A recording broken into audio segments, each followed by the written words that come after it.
I never imagined the person who would betray me the most in my life wasn't an ex, a friend, or even a coworker. It was my own sister. The same sister who disappeared when our mother needed help. The same sister who lived states away for years. The same sister who suddenly reappeared only when she believed she could profit from my wedding. And when she told me she DSER the bride price, that was the moment everything inside me snapped. That was the moment I realized I wasn't planning a wedding anymore. I was planning justice. Before I take you into the full story, into the lies, the entitlement, the sleepless nights, and the revenge that changed everything, hit that like button, subscribe, and tell me in the comments, have you ever had a family member who only shows up when there's money involved? Because if you have, you're going to understand every dark, in painful detail of what happened next. Always thought that if I made it to adulthood without resenting my siblings, I'd have beaten the odds. Growing up in my family wasn't exactly a team effort. We were a sprawling, chaotic household. A tangle of competing personalities, responsibilities being pushed around like hot coals, and a quiet, unspoken truth that I wouldn't understand until years later. If something needed to be done, it would end up on my shoulders. I'm the youngest daughter by a wide margin. My sister, the one this story revolves around, is 8 years older than me. Old enough to have been a second mom, old enough to have been present, old enough to have stepped in. But she didn't. Not when it mattered. Not when it counted. Not when life became heavy and adult responsibilities replaced childhood. It started slowly at first. Little things. My siblings would disappear for the day, leaving me home to help my parents with chores. Or they'd shrug things off. Mom wants you to help her with X. Just go do it. You're home anyway. But then it turned into more. I remember being 15 when my parents sat us down for the talk. Not that talk. No, the one immigrant kids know all too well. The talk where your parents explain that life is about to get harder and they're going to need you to grow up faster than your peers. My dad wasn't well. His body was beginning to fail him slowly, painfully, relentlessly. Doctor visits piled up, bills piled up, stress piled up. My siblings, they began to disappear one by one. New apartments, new marriages, new lives, each one of them drifting further and further away from the family that raised them. They left me behind. And my dad, he passed away shortly after I graduated high school. His absence carved a hole through our family that never healed. My mom broke after that, emotionally, physically, mentally. And the person left to pick up the pieces was me, not the sister who will claim later that she deserves the bride price. Not the siblings who would post family quotes on Facebook, but block mom's number when she asked for help. Just me. There are parts of my life that feel like a blur, not because they weren't important, but because they were heavy. Bone deep heavy. I remember the smell of antiseptic from my mom's medications. The alarm I set every 2 hours at night so I could check on her breathing after her stroke. The way her eyes would drift sometimes. Signs of dementia creeping in like shadows under a door. There were days when my hands shook from exhaustion. Days when my body ached from lifting her in and out of bed. Days when all I wanted was for one of my many siblings to step through the door and say, "You're doing enough. Let me help for once." But that day never came. Not when her speech slurred. Not when she forgot my name. Not when she cried because she didn't understand why her body wasn't cooperating. And definitely not when I was silently drowning under the weight of caring for a disabled and declining parent while trying to hold down a job and build a life of my own. My siblings had excuses ready like they were coupons clipped from a magazine. I have work. I'm tired. I don't know how to help.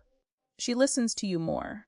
But the one that cut deepest will help next week, always next week, a week that never came. Mentiench, MYFANC, fires TIGHTNEers, when I met my fiancé. It was during one of those rare afternoons where mom was stable enough for me to go out for a coffee. He was kind, patient, steady in a way I didn't know I needed. When I told him about my culture's wedding traditions, including the bride price, he didn't flinch. He didn't say it was strange. He didn't say it was old-fashioned. He simply said, "If that's part of what honors your family, then we'll talk about it together." It was the first time in years someone treated my heritage with respect instead of judgment. But I also knew something else, something harsher. My siblings did not deserve a single cent of that bride price. Not when they abandoned mom. Not when they left me to shoulder everything alone. Not when they acted as though responsibility was something you could opt out of, like canceling a streaming subscription. So I chose an American-style wedding instead. No bride price. No tradition for them to exploit. No cash for anyone to leech off. I thought the matter was settled. I was wrong. My sister, the one who lived out of state for years, the one who barely visited, the one who claimed to have raised me, texted me last week as casually as if we'd spoken every day. We were talking about random wedding planning details when she suddenly wrote, "So how much is the bride price going to be? We need to plan." I stared at the message. Then I reread it. Then I felt something dark and old rise in my chest. A mixture of resentment, disbelief, and a long, buried exhaustion finally boiling over. I told her, clearly, we're not having a cultural wedding. We're having an American-style wedding. There's no bride price. She replied almost instantly, "Why not? I deserve that money. I helped take care of you when you were little." My body went cold. Everything inside me froze. I flashed back to my childhood, to her rushing off to her boyfriend's car, to her getting married and moving states away, to me standing alone in hospital rooms, nursing home hallways, doctor offices. She helped. She deserved the money. For what? For occasionally babysitting a 9-year-old before she left home. For disappearing when mom needed her most. For putting her life first every single time. I wrote back, "You're not getting anything. No one is. You all left the responsibility to me." Her response? "You're ungrateful. I raised you more than mom did. I earned that bride price." That was the moment something inside me snapped so hard I could practically hear it. And that was the moment the revenge began forming. Quietly, methodically, beautifully, like storm clouds gathering over a long, ignored horizon. I didn't scream. I didn't argue. I didn't try to reason with her entitlement. Instead, I closed the chat window, and I made a choice so clear, so clean, so freeing. She was no longer invited to my wedding. She would no longer know a single detail about it. She would no longer have access to me, or to the life I was building without her. But that decision wasn't the revenge. Not yet. That was simply reclaiming my peace. The revenge would come later, slow, burning, calculated, and perfectly tailored to the entitlement that started it all. And as I sat alone in the quiet of my living room, illuminated only by the soft glow of my phone screen, I felt it starting to take shape, a plan. A boundary enforced like a blade, a reckoning years in the making. And she would never see it coming. Didn't sleep much the night after my sister's message. I lay in bed staring at the ceiling, watching the shadows crawl across the room as the hours ticked by. My mind kept replaying her words in a relentless loop. I deserve that money. It echoed in my skull, each repetition more absurd than the last. I kept thinking of all the years I had begged her, and the others, for help. All the times I swallowed my pride and reached out only to be met with cold excuses and empty promises. Now suddenly she wanted to claim ownership of my wedding, my culture, my peace. Somewhere around 4 in the morning, I got up from bed and sat on the edge of the mattress, elbows on my knees, hands covering my face. My fiancé stirred a little but didn't wake, his breathing slow and even. He trusted me to handle my family the way I saw fit. He always had. But at that moment, I wasn't sure how to handle anything. I felt like I wasn't even holding myself together. There's a particular ache that comes from being abandoned by the people who should love you most. Not lovers, not friends, but siblings, your closest link to history and identity. When they discard you, the wound settles in places you never knew could hurt. And that night, it all cracked open. Around sunrise, I finally drifted into a light, uneasy sleep, only to wake a couple hours later feeling groggy and hollow. I moved through the morning in slow motion, making coffee, scrolling absently through my phone, trying to avoid seeing her messages. But of course there were more. Ping, ping, a string of notifications lighting up my screen. At first, they were defensive. "You're overreacting. You always think you're the victim. You should be grateful I even want to be involved." Then the tone shifted. "Why are you ignoring me?" Is this about mom again? You've always been too sensitive. And then, finally, if you don't give me the bride price, I won't come to your wedding. That one made me laugh. Out loud. A sharp, humorless sound that startled even me. She thought that was leverage. I put my phone face down on the table and breathed, long and deep, letting the anger settle into something colder. Something sharper. My fiancé came into the kitchen, hair messy, eyes soft with sleep. He put a hand on my back. You okay? I didn't answer right away. Instead, I leaned into him, letting his warmth steady the chaos inside me. When I finally spoke, my voice was low, trembling with a calm I didn't feel. I think I'm done with her. For good. He kissed the top of my head. Whatever you decide, he said softly, I support you. And that was the thing. It wasn't just about the money. It wasn't just about the wedding. It was about years of being taken for granted. Years of being the default caretaker. And years of having my life depend on the whims of siblings who showed up only when it benefited them. That morning, I blocked my sister.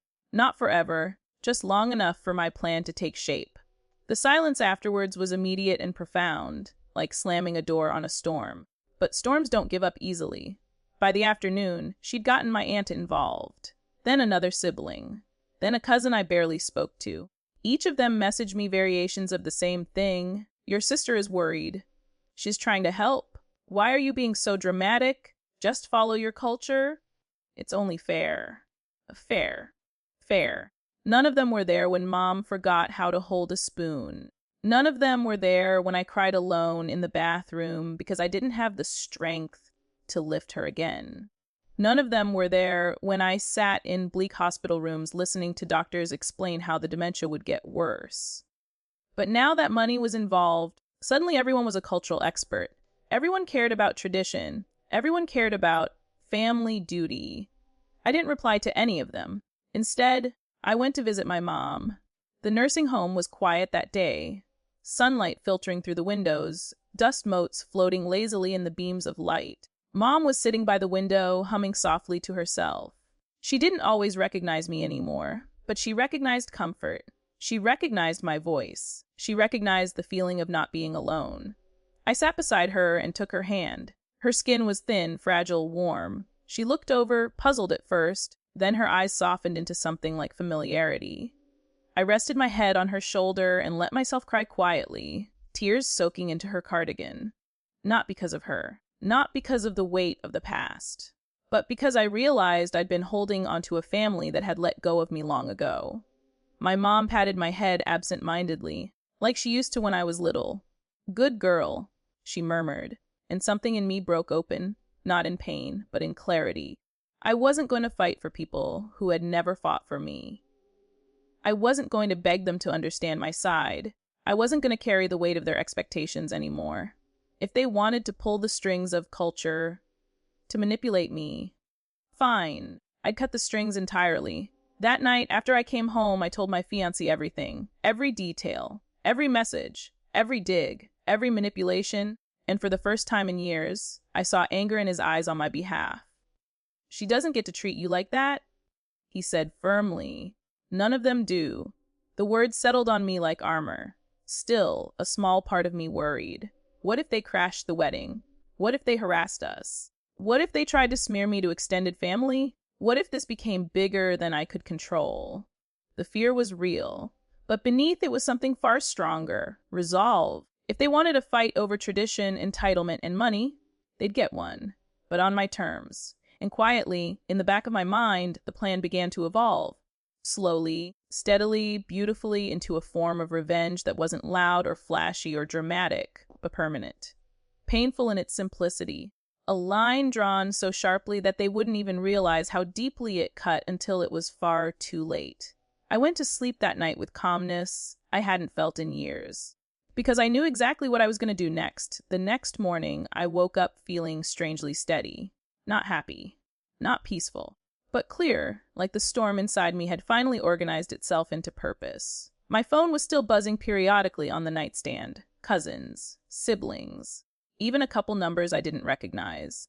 All trying to mediate, all trying to shame me into playing the obedient youngest sister again. I ignored every single one. It wasn't defiance for the sake of drama. It was survival. My sister had always been skilled at manipulating narratives, especially when she wasn't physically around to help.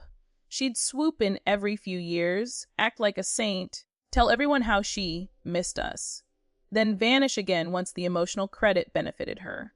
But this time, she wasn't controlling the story, and she knew it. Around noon, I got an email, because apparently she realized I'd blocked her number. The message was long, dramatic, dripping with Fox concern. I don't understand why you're being so angry. You know I only want what's best for you? You should honor your culture? You owe the family transparency? You're not thinking clearly. And the best part, I took care of you when you were young. I earned that money. Earned. It was like she believed a few hours of babysitting from decades ago entitled her to thousands now. I closed the email without responding. I didn't owe her clarity. I didn't owe her justification. I didn't owe her access to my life. But I did owe myself something: closure. Real closure. Not the kind where you pretend to forgive and forget, but the kind where you choose yourself for once. So I opened a blank document on my laptop and started typing what I needed to say, not to her, but for me. I typed about the years of caregiving, the isolation, the exhaustion, the betrayal from siblings who vanished the second responsibility touched their skin, the guilt I carried for things that were never my fault, the grief of watching my mom fade into memories she no longer remembered. And as the words poured out, my hands shook, not from anger, but from relief.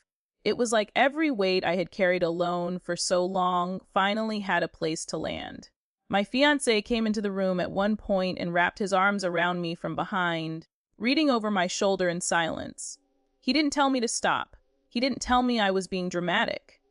He just whispered, "I'm proud of you." And I think that moment became the real turning point. The moment I realized I had chosen a partner who saw the invisible burdens I carried. One who didn't minimize them. One who didn't twist them to serve himself. One who didn't weaponize guilt the way my siblings always had. I wasn't alone anymore. Later that day, I sent a single message to the family group chat. Calm, concise, and final. I'm having an American-style wedding. There is no bride price. This is not up for discussion. I muted the chat immediately. Within seconds, the anger exploded. I didn't read any of it, but the previews said enough. You're disrespecting your upbringing. You're being selfish? You think you're better than us now. You owe your sister this. You're abandoning family. I turned off notifications, let them scream into the void. My life wasn't theirs to dictate anymore. Over the next few days, things escalated further. Apparently, my sister had decided she was the martyr of the year, telling everyone she was hurt and confused, and trying to save the family from division. Meanwhile, she was privately sending messages to relatives calling me ungrateful, disrespectful, and too Americanized to value tradition. That part made me laugh, because tradition had never mattered to her until it came with a $sign attached. One night, my cousin, one of the few I still trusted, called me. "She's telling everyone you're refusing to honor your parents," he whispered. "She's painting herself as the hero." I sank into the couch, rubbing my temples. Of course she was. That was her specialty, playing victim while twisting the truth until she almost believed her own lies. My cousin hesitated. "Do you want me to defend you?" I thought about it. The old version of me, the younger me, would have begged him to. Would have fought to correct every rumor, every exaggeration, every lie. But I wasn't that girl anymore. No, I said softly. Let her talk. "Are you sure?" "Yeah. People who know the truth don't need explanations, and people who want drama won't believe me anyway." There was a long pause before he breathed out. "You've changed." "Good," I said. The next morning, the guilt tactics from my siblings turned nastier. They brought up childhood memories. Selective ones, of course. Moments where they had helped. Moments they inflated into grand sacrifices. Moments they used as proof that I was heartless for not giving my sister what she deserved. But here's the thing. Selective memory is the favorite tool of people who never actually showed up. They remember the few times they did something right and conveniently forget the countless times they didn't. By the third day, The group chat was a mess. Fights breaking out between relatives, people taking sides, accusations flying. And still, I stayed quiet. My silence wasn't weakness. It was strategy. Because you can't lose a battle you refuse to participate in, and you can't be manipulated when you give them nothing to grip onto. My sister, however, was unraveling. Without my reactions to feed on, she grew bolder, louder, more frantic. She sent emails. Dima's even left a voicemail on my fiance's phone, insisting she needed to talk sense into him. That crossed a line. He played it for me later, shaking his head. She said he needed to understand our culture, that he was marrying into a family, not stealing me. That the bride price is a blessing he should be proud to give. He deleted the message before it was even halfway finished. Then he turned to me and said something that made my heart tighten. She doesn't respect you. She respects what she can get from you. And that's not family? I nodded. I knew he was right. I had known for years. But hearing someone say it out loud, someone who loved me without conditions, was different. It made it real. Undeniable. That night, I made the final decision. My sister wasn't just uninvited from the wedding. She was cut off. Permanently. No more explanations. No more attempts at reconciliation. No more giving her a space she had not earned. And as I locked in that choice, a strange calm washed over me. Not petty. Not vindictive. Just peaceful. But my sister, she wasn't done. She had no idea I'd made my decision. And she was about to push things even further. So far, in fact, she'd forced me to take the final step in my revenge. A step she could never come back from.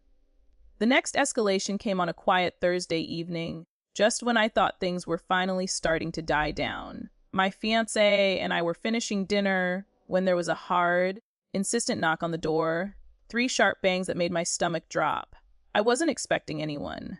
Neither was he. We exchanged a look. He stood up first. Gently motioning for me to stay seated, I knew immediately who it was. My chest tightened. My hands went cold. He opened the door just enough to see, then closed it halfway again before calling out calmly, "She's not available." My sister's voice blasted through the crack in the door. "She's avoiding me." Really? I had to drive hours to get here because she's keyed me over a misunderstanding. I froze in my chair. She had never, not once in the last decade, driven to see me. Not even when Mom had her stroke. Not even when I begged for help. But she drove all the way to confront me about money. My fiancé held the line, unmoving. "You need to leave." "I'm not leaving until I talk to her." Her voice was sharp, shrill, shamelessly loud. Loud enough that neighbors might hear. I deserve to talk to my sister. She spat. "She can't just disrespect the family like this."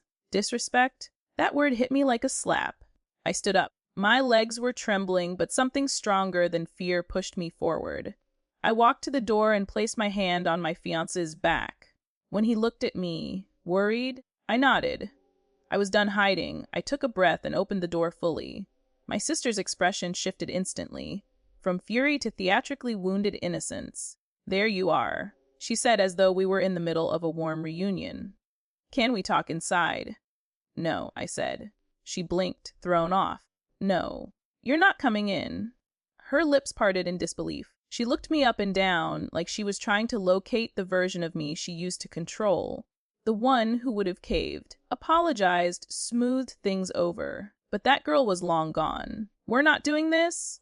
I continued, voice steady. "Not here. Not today." Oh, she let out a laugh, sharp, incredulous, dripping with condescension. "Wow. So you're really choosing him over your own blood."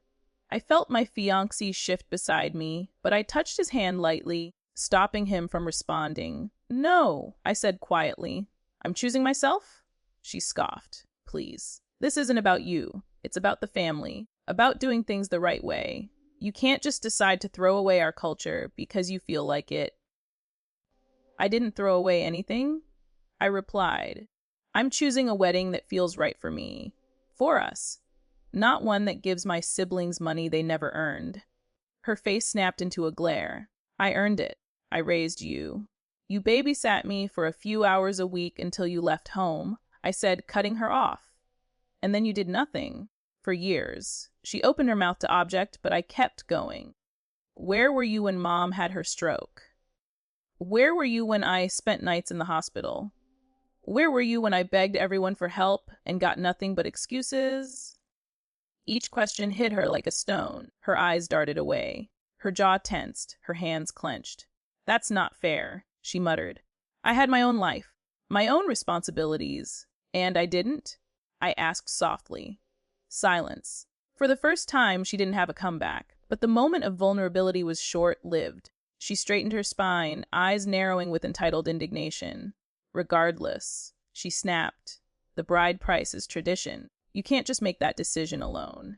It affects all of us. Not just you. The laugh that escaped me was hollow. It wasn't amusement. It was disbelief, pure and sharp. It doesn't affect you at all, I said, because you're not part of this wedding. Her eyes widened. She thought she misheard. What? You're not invited? You're joking? I'm not. Her voice pitched into a screech. Woe don't gato you envy me! I'm a your sister. You haven't acted like one in a long time. She pointed a shaking finger at me. You are making a huge mistake. Everyone in the family thinks so. Everyone knows you're doing this because she jerked her head toward my fiancé, is controlling you. My fiancé let out a low laugh, incredulous. The only one trying to control her right now is you. My sister whipped toward him. Stay out of this. Hard to do? He said, when you drove hours to show up at our home and start screaming. Her breath hitched in outrage. I stepped forward slightly, reclaiming the moment. This conversation is over, I said. You need to leave. I'm not leaving without the truth. She spat. Why are you shutting me out? Why are you treating me like some stranger? I felt something inside me sink slowly, heavily, a final piece of me letting go. Because, in every way that matters, I whispered, you are a stranger. That line landed hard. I saw it in the way her face crumpled for a split second before she smoothed it over with fury. You're unbelievable, she hissed. When the rest of the family finds out what you're doing, they already know, I said, and I don't care. Her mouth snapped shut. She had always counted on peer pressure, gossip, shame, and guilt as tools to control me, but none of them worked anymore. I'm not negotiating with you, I continued. There will be no bride price. There will be no cultural wedding. There will be no access to my life if the purpose is to take from it. You're overreacting, she shouted. You're entitled, I answered. We stared at each other for a long moment, surrounded by the silence of the hallway. Then she drew in a sharp breath and said something I will never forget. You're going to regret cutting me out. One day, when you need family, don't come crawling back. There was no sadness in her tone. No pain. No attempt at reconciliation. Just ego. Just the cold, familiar selfishness I had grown up with. I nodded once. Calm. Certain. I won't. My fiancée quietly closed the door. Her angry banging continued for a wasted 30 seconds before she finally gave up. When it was silent again, I let out a breath so deep it felt like exhaling an entire decade of buried resentment. But she wasn't done, not even close, because the next step she took, her most desperate yet, was the one that triggered my final, flawless revenge. I didn't sleep the night before the final blow, not because I was scared, because for the first time in years, I finally felt light, free, and the kind of peace that settles over you right before justice arrives. It's almost holy, quiet, like the moment before a storm decides where to break. The morning sunlight slipped into our apartment through blinds that needed replacing, but that warmth hit my face and reminded me why I'd fought so hard, why I'd endured so much, why I had chosen myself, and not the people who only remembered me when there was something to take. My fiancé noticed me staring out the window, coffee untouched. You ready? He asked softly. Ready. God, that word. I'd spent years readying myself without even knowing it. Every dismissal from a sibling, every chore dumped on me. Every night I cried alone, because my mother's dementia stole another piece of her.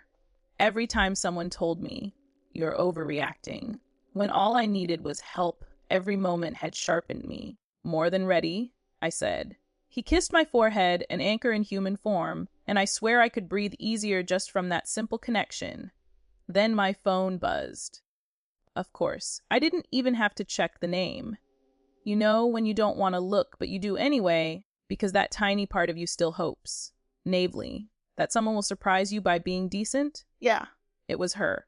My sister. Her latest message popped up like a declaration written with entitlement as ink.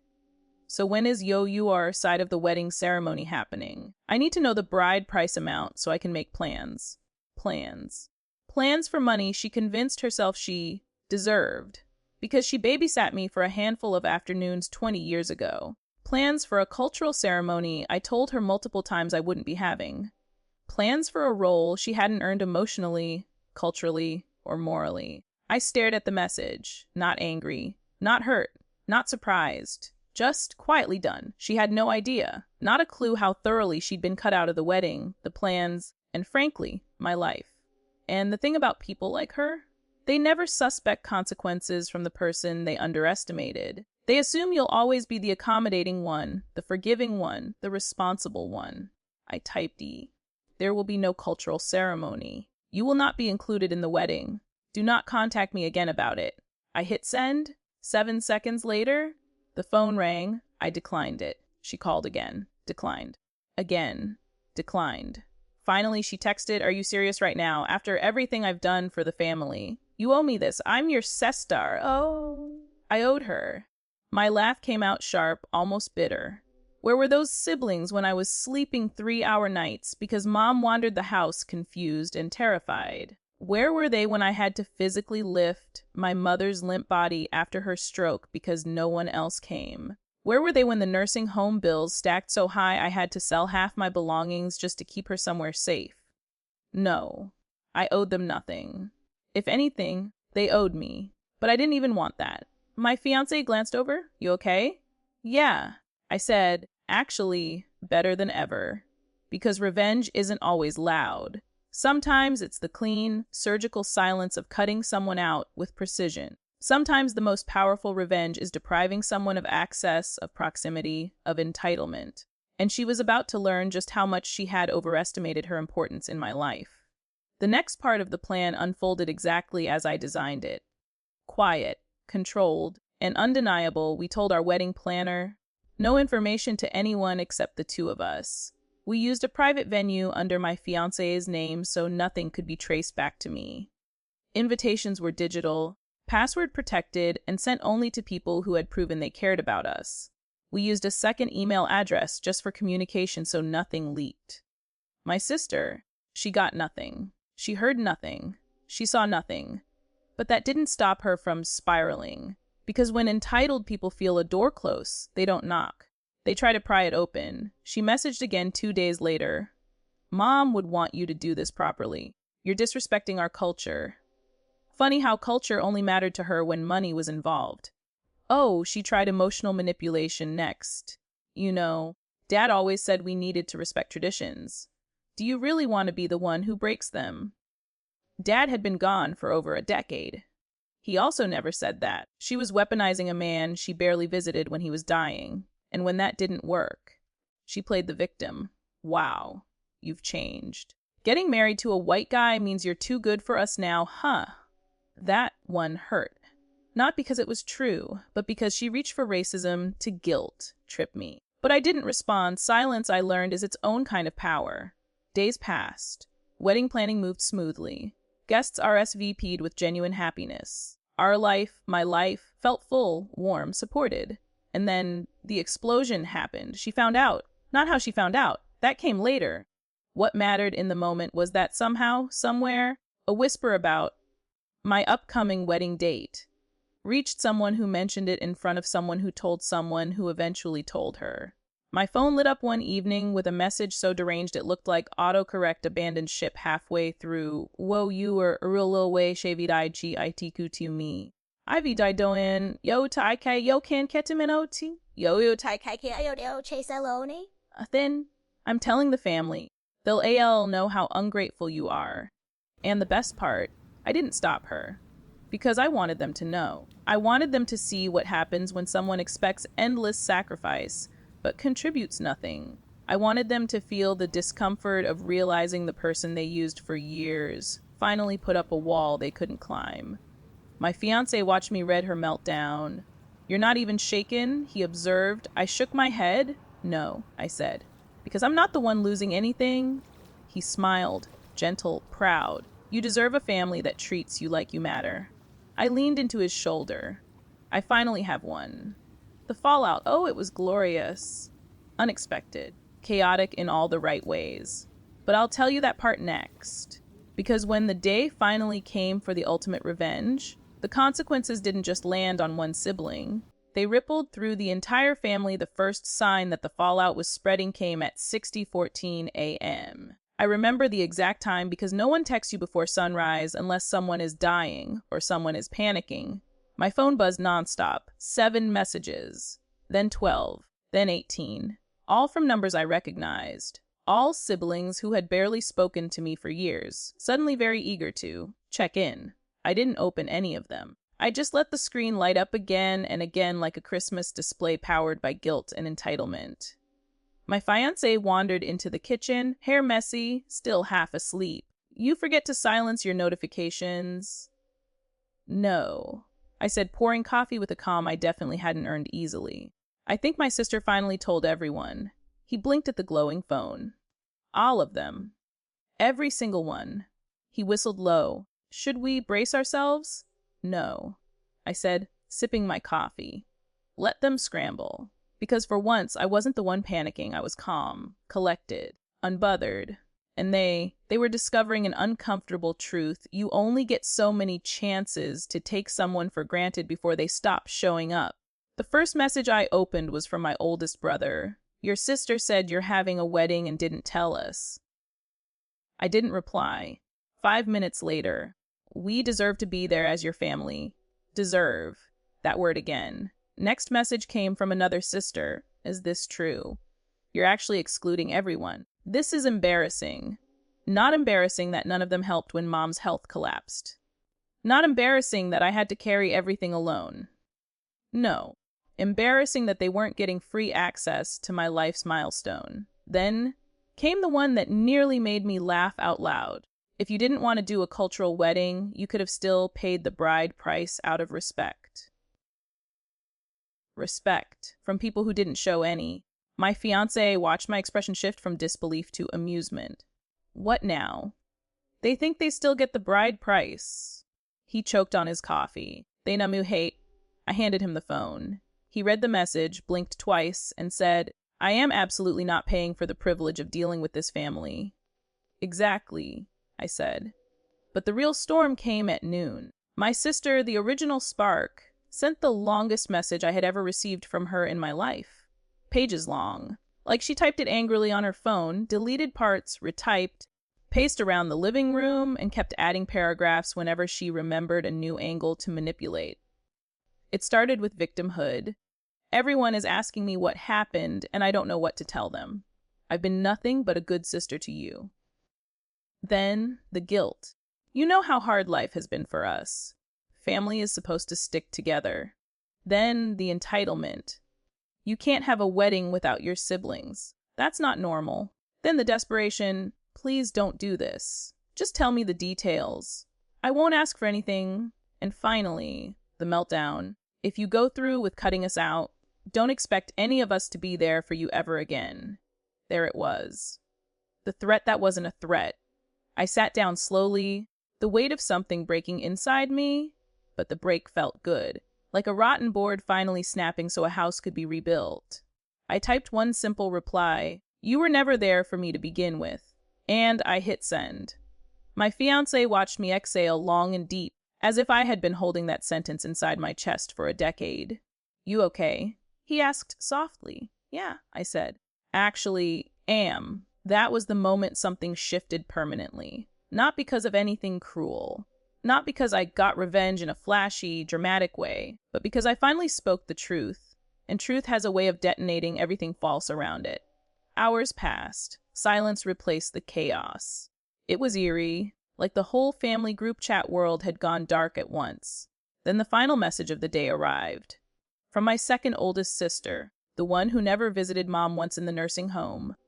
The one who always bragged about being the responsible one. It read, You're selfish. Mom would be ashamed. That one hit harder. Not because she was right, she wasn't, but because she used the one person in the world I loved with my entire soul, my mother, a woman they ignored, dismissed, and left in my care like she was a piece of furniture you forget about until it's convenient. I felt heat rise in my chest. Not rage, not sadness. Something sharper. Resolve. I typed back, Mom is in a nursing home because I took care of her alone for years. You didn't show up then. You don't get to weaponize her now. I added, and for the record, Mom would be proud I finally stopped letting people use me. I hit send. This time, not a word, not a dot typing bubble. Nothing. Because the truth stings. And they had no defense against reality. Days went by. The wedding drew closer. Our guest list was full of friends, chosen family, coworkers who had been there for me more than my blood relatives ever had. Not one sibling contacted me again. Not one. And that should have been the end of it. But people fueled by entitlement rarely go quietly. On the week of the wedding, my sister made one last, desperate attempt. And it was the kind of move only someone who truly believes the world revolves around them would make. I'll tell you exactly what she did. 3 days before the wedding, I got the kind of call no bride expects. Not from a guest. Not from the venue. Not from the wedding planner. From the nursing home. The caller ID alone made my stomach sink, because Mom's facility only contacts me for 2 reasons: updates or emergencies. I answered immediately. Hello. A nurse's calm, polite voice came through the line. Hi, I'm calling regarding your mother. She's fine, nothing medical, but someone was here trying to check her out. My blood ran ice cold. Check her out, I repeated. Ooh. The nurse hesitated. A woman who claimed to be your sister. I closed my eyes. Of course. Of course she would go there. My sister, who had not visited our mom in literally years, was now trying to forcibly involve herself right before my wedding by using the one person she knew would get to me. What did she say? I asked, voice tight. She said you'd authorized it? The nurse replied.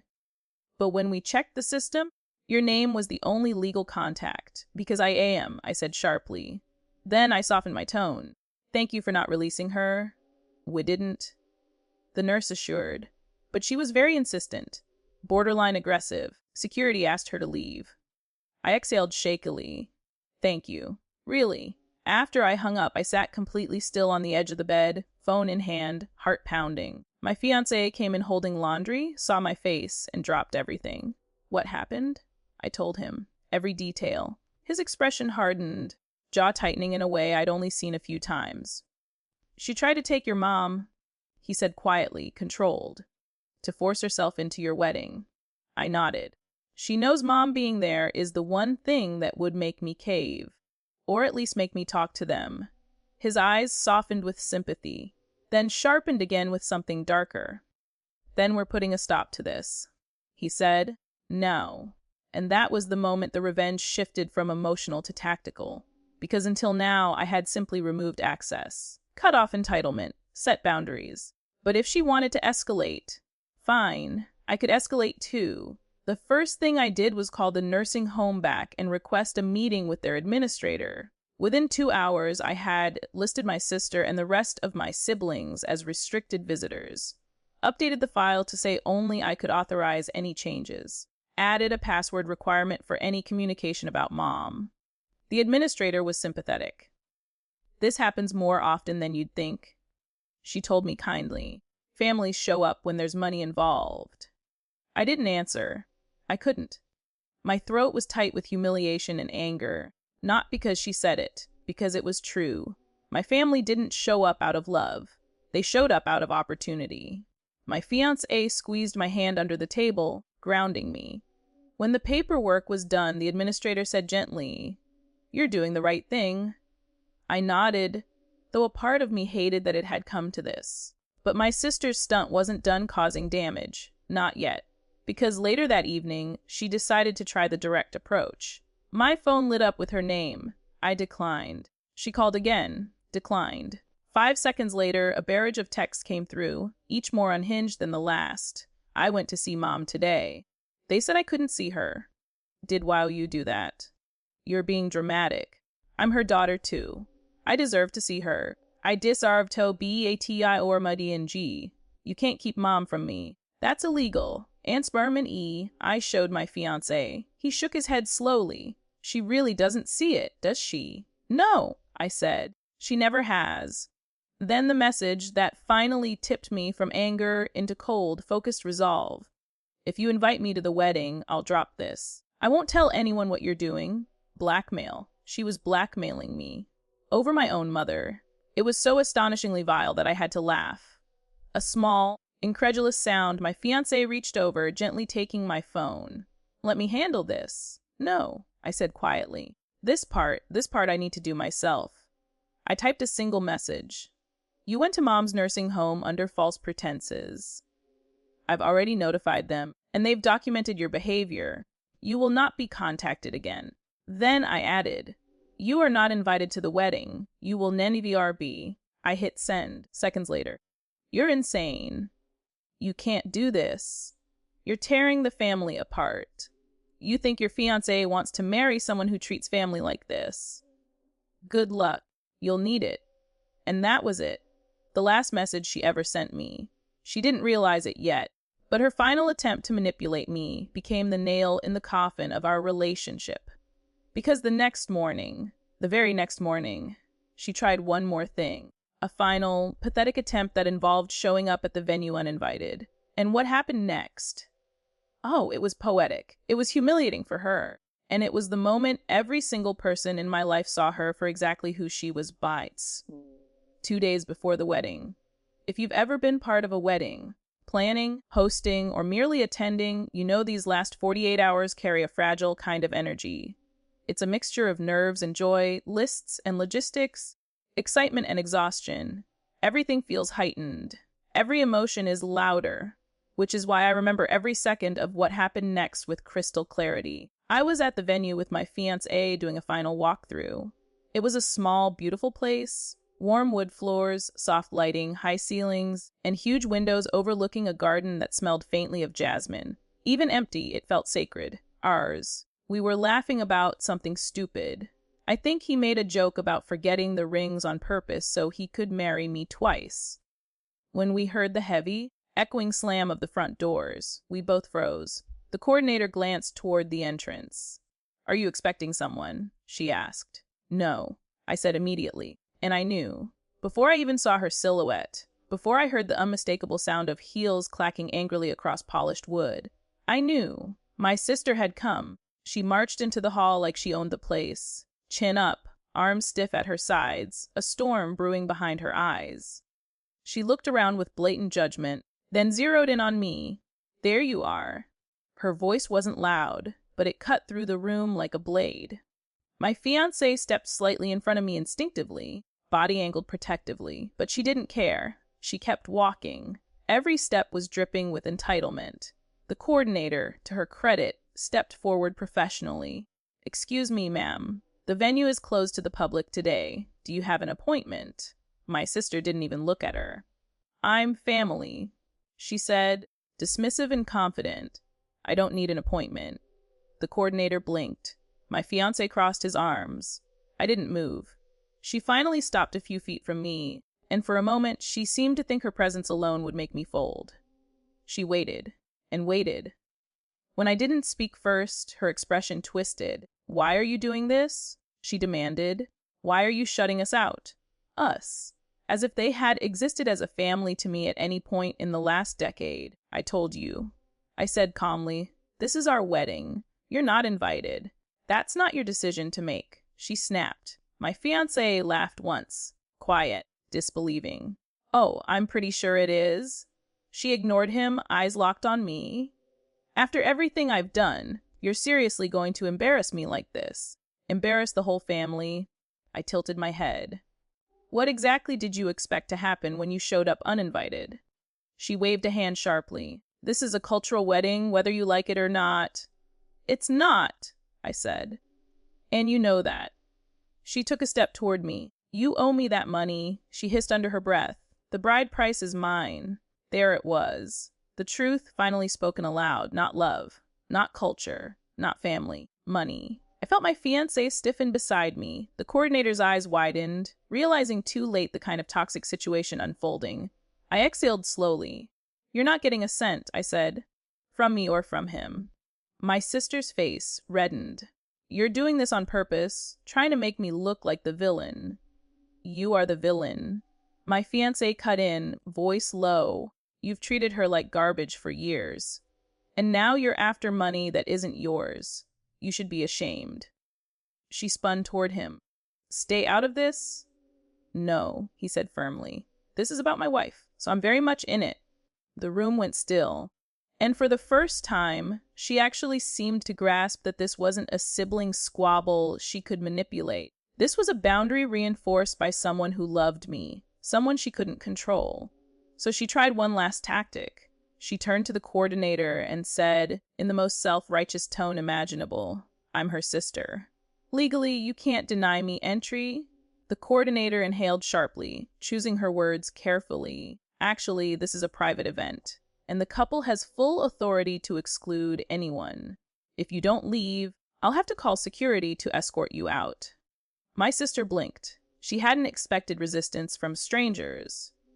She definitely hadn't expected an audience. And then, as if the universe wanted to truly seal her humiliation, the caterer walked in, followed by the florist. Then 2 servers. All of them witnessed her standing there, red-faced, shaking with entitlement. She tried to recover her dignity. "You're all making a mistake," she said stiffly. "I'll be back for the ceremony." "No," I said clear and steady.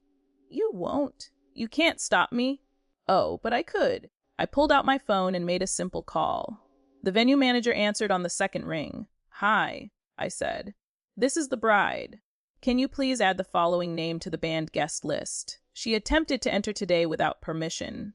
The manager took the name, confirmed, added it, and then said the magic words.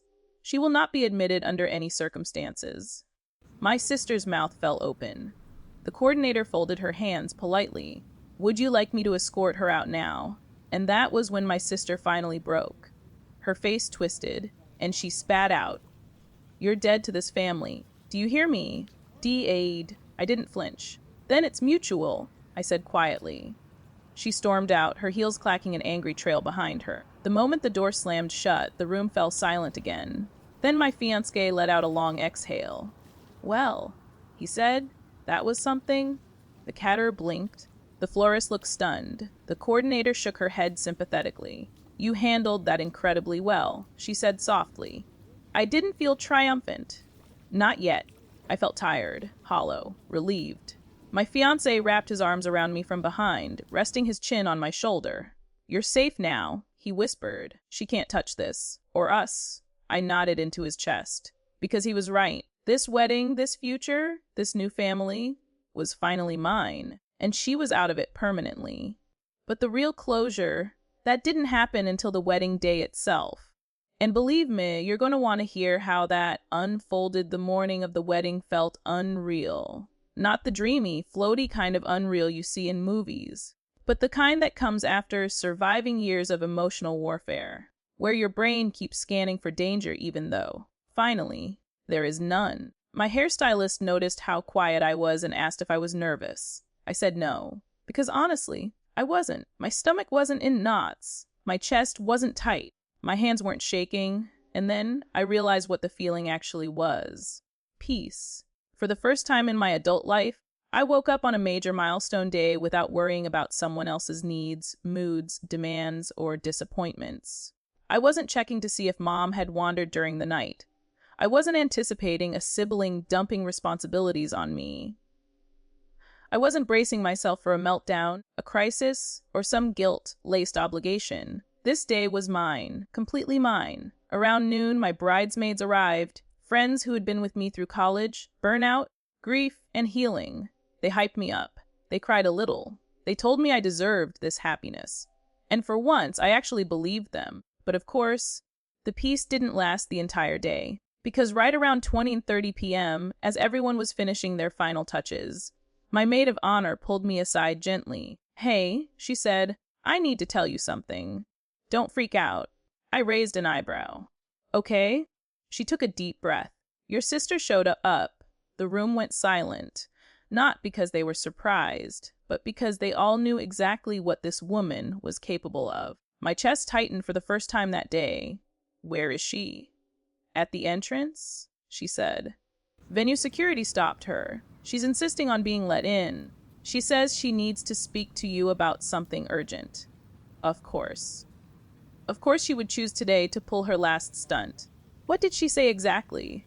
I asked. My maid of honor pulled out her phone. She tried to sign in under a fake name, but when they asked for ID, she started yelling about being the bride's blood. Then she claimed she left something important for you. Then she said it was a family emergency. I almost laughed. A family emergency. On my wedding day? How perfectly cliché. What do you want to do? She asked quietly. I inhaled deeply, slowly, deliberately. And for the first time in my entire life, I chose myself without guilt. Tell security they can handle it, I said. I don't need to see her. My maid of honor nodded and slipped away to deliver the message. But before she left the room, she paused at the door. For what it's worth, she said softly, you're doing the right thing. Today is naughty about her. And it wasn't. Minutes passed. Then 15. Then 20. The bridal suite bustled with finishing touches, perfume, giggles, the rustle of fabric, and the occasional nervous squeal. But the whole time, I wondered, what stunt is she pulling now? The answer came from the coordinator, who entered with a mixture of sympathy and disbelief written all over her face. Okay, the coordinator said gently, just so you're aware, your sister tried something else. I closed my eyes. Of course she did. What now? She tried to bribe the security guard. My eyes shot open. She Mickey? The coordinator nodded. She offered him 200 to look the other way. He refused. Politely at first, then very firmly. She got loud, so we had to escort her off the property. My bridesmaids exchanged looks. My florist, who had been adjusting a centerpiece in the corner, muttered under her breath, imagine humiliating yourself for 200 worth of bad decisions. The room burst into quiet laughter. Then the coordinator said, she's gone now. She left screaming about family betrayal and swearing she'd ruin the wedding if she had to. I stayed still for a moment. Not angry, not upset, just sad. Sad for the version of me that once would have broken under this. Sad for the little girl who thought family loyalty was unconditional. Sad for the woman who should never have had to fight so hard to protect a simple boundary. But that sadness quickly transformed into something else. Strength. The coordinator smiled warmly. You're safe, she said. We won't let anyone disrupt your day. And with that, the last ghost of my past was removed from the premises. From that moment forward, everything shifted. The ceremony was breathtaking. The vows were emotional. The garden glowed under golden evening light. And when I walked down the aisle, my fiancé's face lit up with such fierce love I felt it in my bones. We cried, we laughed, we danced, we celebrated. It was perfect. But the final moment of revenge, oh, that didn't happen until the reception. When someone asked me the question my sister had been dreading, it's so, where's your family? And the answer I gave sealed everything. I smiled at the guest who asked the question. Not a fake smile. Not a tight, polite one. A genuinely peaceful smile, the kind that comes from being free. My family, I said softly, they're the ones who showed up for me. The guest blinked, confused for a moment, then followed my gaze. I gestured around the room, to my bridesmaids laughing at the dessert table, to my college friends taking pictures with disposable cameras, to my coworkers who had become sisters, to my fiancé's family who had embraced me without hesitation. Then I said the words that felt like the final cut of a cord I should have severed years ago. I stopped inviting people into my life who only show up to hurt me. The guest's expression shifted from confusion to understanding, then to admiration. And somehow, deep inside, something fell into place, like a lock finally clicking open. Later that night, as the reception buzzed with joy, my fiancé pulled me aside. He looked at me with that steady, grounding calm he always carried. Hey, he said. You okay? I nodded. Yeah, actually, I'm really okay. He cupped my face gently. I know today wasn't easy. He said, even if you handled it perfectly. And those words, unlocked the emotion I'd been holding back all day. I leaned into his chest, finally allowing myself to breathe out everything I'd been holding in. For a moment, I pictured my sister outside the venue earlier, angry, panicking, desperate to regain control. And then I pictured the girl I used to be, terrified of disappointing her, bending over backwards to keep the peace, sacrificing my own sanity for her approval. Neither of them had power over me anymore. That realization washed over me like warm water. When I stepped back, my fiancé brushed a tear from my cheek. "You know," he said with a teasing grin, "the world didn't end." "It tried," I joked. "But apparently we have good security." He laughed and kissed my forehead. Then the DJ announced our first dance. As we walked to the center of the floor, I caught a glimpse of the venue doors, quiet, closed, unmoving, no drama, no disruption, no chaos clawing its way in, just peace, just love, just a life I built without the people who tried to break me. When the music started, my fiancé whispered into my ear, "Welcome to your new family." And for the first time in my entire life, I believed it. If you want, I can continue with what happened after the wedding, including the message my sister sent that almost made me laugh out loud.